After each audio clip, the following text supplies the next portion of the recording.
Good morning, Facebook and YouTube. It's Merritt from Master One Coaching. I'm here this morning with Melanie Cronin, who is the CEO of CronArt USA. Melanie, I'm so glad you're joining with us today. Thank you so much for coming.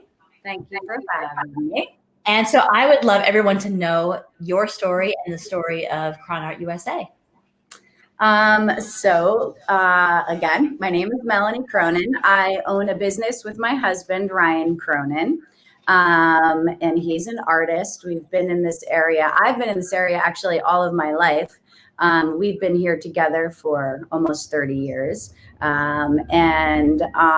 own a gallery and shop in Water Street Market, where we feature his work, very specifically his work. Our running joke is it's all Ryan all the time.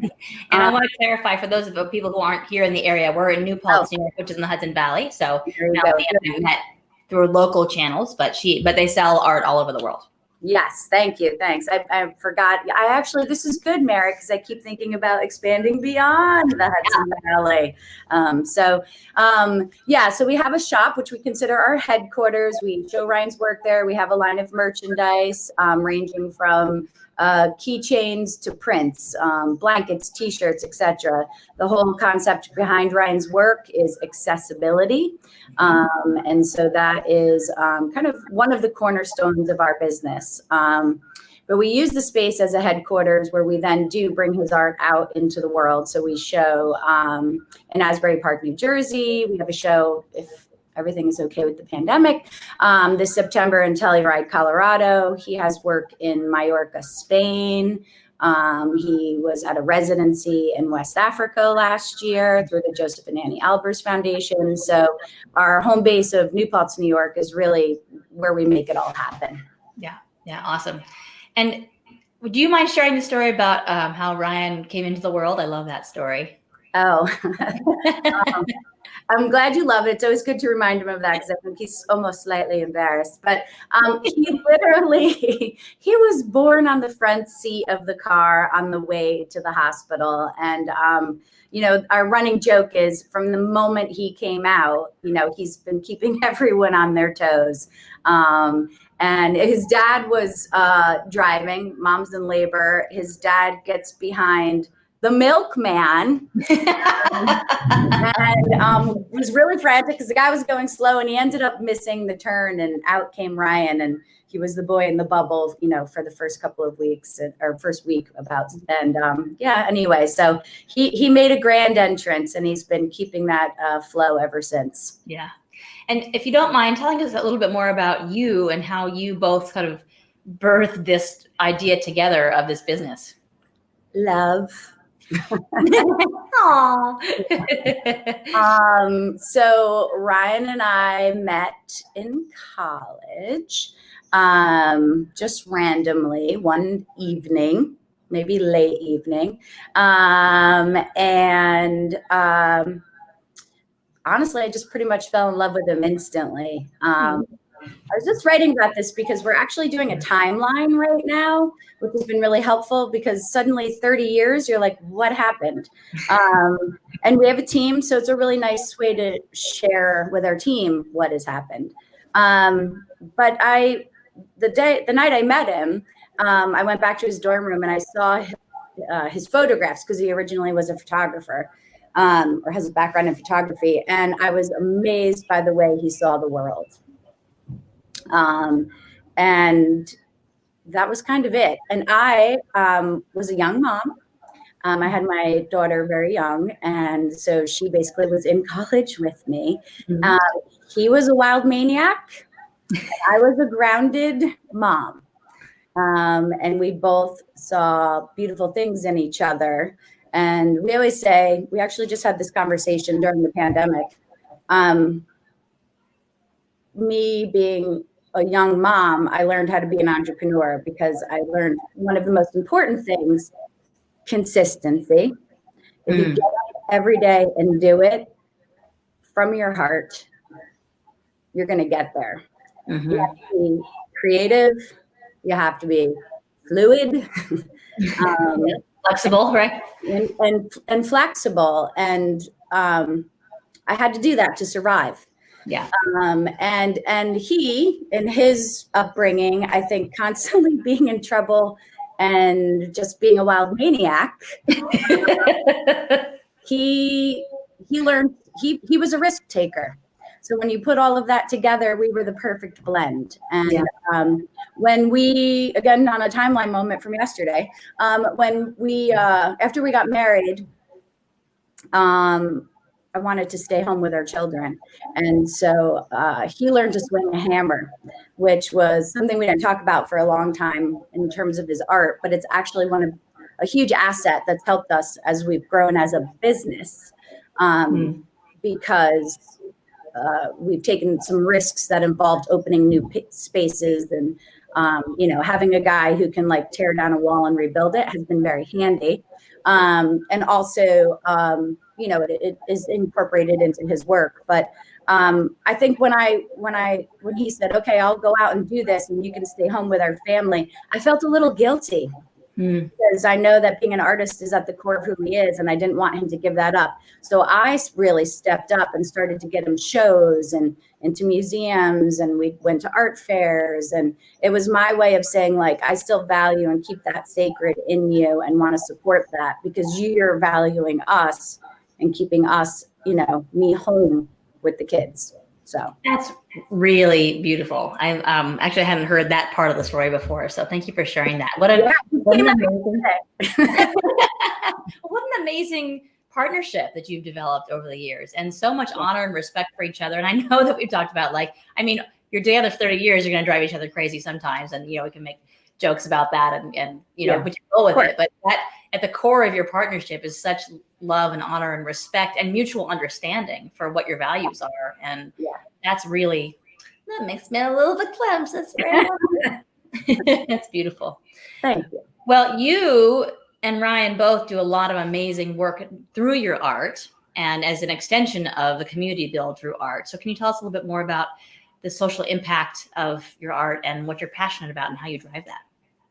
Yeah. So for years I'm home with the children. During that time I do some different things that are out in the community. I have a background and a degree in social work. So I keep, no matter what I'm doing in my life, I keep going to this place of wanting to have community and give back and to bring together. So when we started the gallery, it was 2015. And the funny moment about that is about a year and a half or two prior, our son said to us, because remember, we're doing all these art shows and fairs and museums. And he said to us, "Is this a hobby or a career?" I love it. That's awesome. Yeah, it was amazing. I wasn't happy, but it was amazing. Buddhas, right? They just out of the mouths. Yeah, totally. So we end up opening up the gallery space, and it was very much on a whim, sort of like, listen, we have this momentum. Let's just see what happens. We have an amazing community behind us because at that point, I want to say too that we have some people joining us now who are sending waves and hearts. So Gage Gullickson is saying hello. Oh, hello, Gage. And sending hearts, and Jonathan from JRH Graphics, thank you for joining us, and a few others. So thanks for coming on. Go ahead. Didn't mean to interrupt you. Yeah. Oh, all good. So when we opened the gallery in 2015, it was super exciting, totally terrifying. And we've decided, so once we kind of got into our groove, in 2017, we decided to start a charitable fund, and it's called 12 Months of Giving. And the idea behind it is it's so easy to give in November and December when everybody's saying, it's end of the year giving and, Giving Tuesday. And we were like, we want to be a business that supports people throughout the year. We want to be their champion. And it really translates in many different ways. It's sometimes Ryan creates a piece of art that supports something that they're doing. Sometimes it's about holding an event. We've done things like a cornhole tournament or a fundraiser.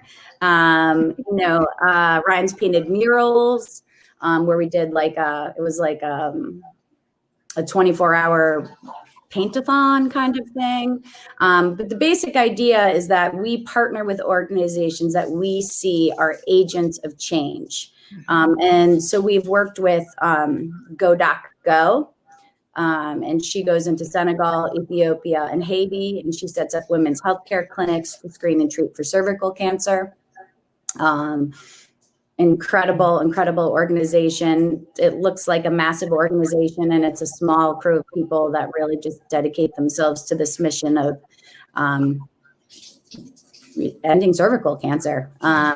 And we've worked with TMI Project, which is an amazing initiative in the Hudson Valley. It's a memoir writing workshop that culminates in a storytelling performance.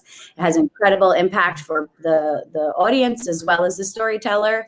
That has been an amazing experience. And we've worked with Woodstock Farm Sanctuary, and the list is growing longer and longer. And we've worked with everyone in a sort of a different capacity. But again, the idea is to really stick with an organization over a period of time as best we can to do that. So we're now looking at, we've been with Go since 2015, and they've been our primary organization. Ryan's actually done a really cool public art installation with them called The Box. It's a portable privacy booth that individuals can step into and self-swab for HPV virus. It's actually a physical, almost like think about a telephone booth, but private. That can be put onto location. So we've brought that all over the Hudson Valley and into Brooklyn. And that was really amazing for us. You, as an artist, two things happen. One is the doctor and the artist were looking at one another as equals, which was really amazing, I think. And I've been participating in this roundtable lately, over the past couple of weeks, talking about the artist's role in the community and business, and how we can hone in on language to get businesses to see the value of the artist, and to be contemporaries, to get artists paid. So people don't have to be a starving artist, but a working, living artist. Yep. This project really was an example where the two were contemporaries and really were supported one another as equals. And so that was really beautiful. And the other thing which really struck us, when the test results came back, there were women who were positive, which means they could have had cervical cancer, but we helped them get early treatment, which early detection is the best way to basically keep yourself safe. So it was like, oh, this isn't a public art project. Oh my God, it's like saving people's lives. That's crazy. Yeah, and what a beautiful collaboration that would not necessarily seem natural to people who are looking at the art world, right? They're like, that is not something that people tend to come up with on their own, or think they're this great, this wonderful artist who sells all over the world and who has his own gallery, and and the high-powered businesswoman who is running the business, and oh, by the way, they're like saving lives through art and through collaboration and relationship. It's incredible. It really is. Talking to us too. Wow, we didn't even see what this impact could be, which is really cool too, right? As you engage in all of these projects, you assume there is one impact, and then suddenly it's like, obviously it wouldn't have been not that hard to figure out, but when you're in it, it's so hard to see it, Yeah. So. Melanie, do you happen to have any headphones around? No, am I having a lot of echo? I'm hearing I'm getting some messages that there might be some echo. I do have a child with wireless headphones. Hold on one second. Okay. So I'll vamp while Melanie's getting headphones. Thank you for letting us know that out there. I appreciate it. I also wanted to let you know that Melanie and Ryan do this program called Expect a Bike, and where they have created this campaign all around the Hudson Valley area. And Ryan has designed this beautiful sign that goes along the sides of roads, and it just lets people know there might be a bike coming that way, right? So you'll see them kind of everywhere around the Hudson Valley now, which is really cool. And it's just another way that they are promoting collaboration and community in the Hudson Valley and beyond. For those of you who are letting us know about the echo, is it just me? Is it me too, or was it just Melanie? You can let me know that in the comments. I'd appreciate it. So Melanie, I was just talking to our audience about Expect a Bike too, and letting them know about that program and how we're seeing signs all over the Hudson Valley with Expect a Bike. And how did that come about? Could I hold on for 1 minute and have like a technology moment? This is this is big stuff for me right here. Yep. Using these AirPods, I don't know what I'm doing. Is it work? Wow. Technology's cool. Can you hear me? I can. Okay. Both getting echo, but it may be because a mic is picking up audio. I wonder if my phone is. I'm going to try and. Okay, and I'm hearing that. So how's that? You better? I think it's better. Some people are saying it's fine. Some people are saying it's me. Some people are saying it's you. So hopefully it'll get better. Okay. So the Expect a Bike. There was an unfortunate event where a young woman in our community in New Paltz was struck by a car while riding her bike. And she happened to be a waitress in Water Street Market, which is where our gallery is. And so we knew her. And it was obviously extremely devastating. It was a hit and run to add to the salt to the wound. And for a long time, months, there was a question about whether or not she was even going to survive. So New Paltz is amazing. We all live here for a reason. And community came together. And someone approached us and said, why don't we hold an event here for her at Water Street and raise some funds that we can donate towards her recovery and begin to engage people in a dialogue about between motorists and cyclists, because it has to be a dialogue because, communication is important. Yeah. So let's really encourage that communication. So we held an event. Ryan painted a painting, Expect a Bike, ahead. We had this great day. People came in, a lot of volunteers. We raised money. We sold the painting the day of, which was amazing. So we were able to donate money from the painting sale to her recovery. And it was just a really beautiful outpouring of community. Thankfully, she did survive. And she's been working really hard on her recovery. And she's this incredible woman, as is she has a great family. And we ended up having a relationship with her dad. Basically, a year or two later, her dad had this idea about doing these lawn signs, and he started working. He said, do you mind if I use the image? And we were like, of course not, go for it. So O'Connor and Partners, a law firm in our community, ended up underwriting the lawn signs. And so we basically gave away 100 lawn signs within 2 days, all for free. And then that was incredible. It was amazing. And then out of nowhere, I get a phone call from someone that I don't know that said, I wrote a grant for you to the Governor's Traffic and Safety Commission, and we got it. Would you be willing to do this again? And I said, well, of course. So we are in our 3rd year of receiving that grant. Thanks to this amazing woman that I finally just met after 3 years this past spring, in face-to-face. And so, so now we've taken this idea because we believe there's a capacity for a nationwide impact. The funny thing about the sign is people either love it or hate it. And Ryan and I always laugh because he's always like, people either are like, what is that awful piece of art? Or like, I love it and I get it. And, I want it near me.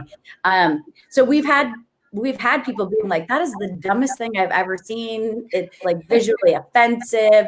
And he's just like, that's great. People are talking about it. And you know what? Now they're going to think about a bike, so it works. So we're taking this concept and we've put together a deck and that we're sending around to different bike organizations. I welcome anyone who wants to be part of this to contact us.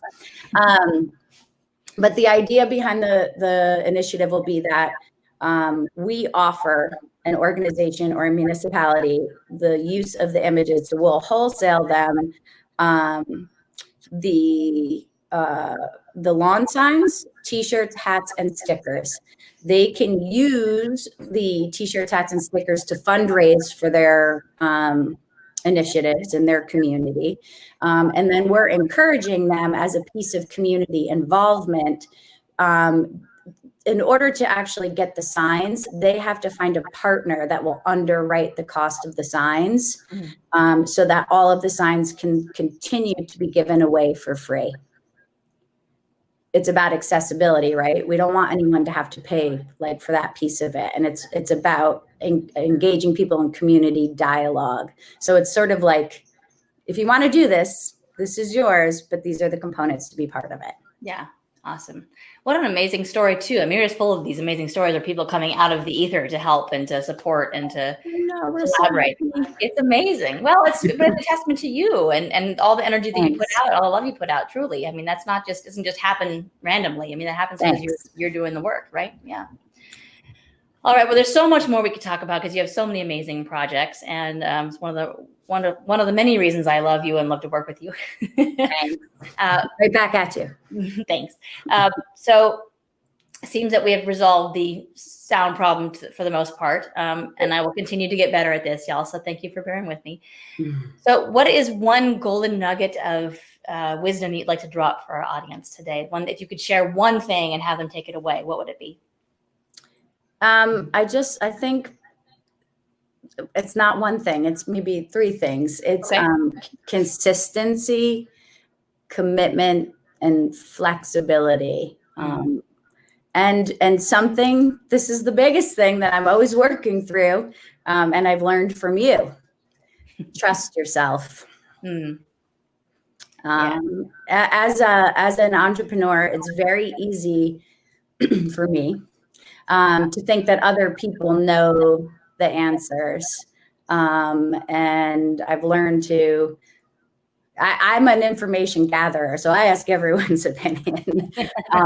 This is how I function. I gather everyone's opinion and then I distill it to what feels right for us.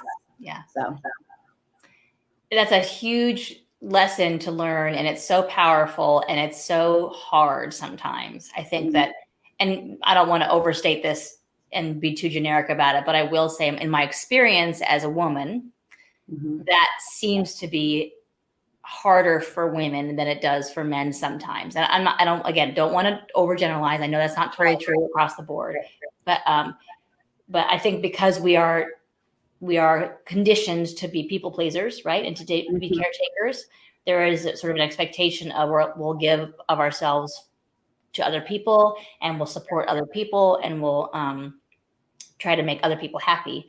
And through that building of those muscles, we sometimes lose the connection to what is good for us.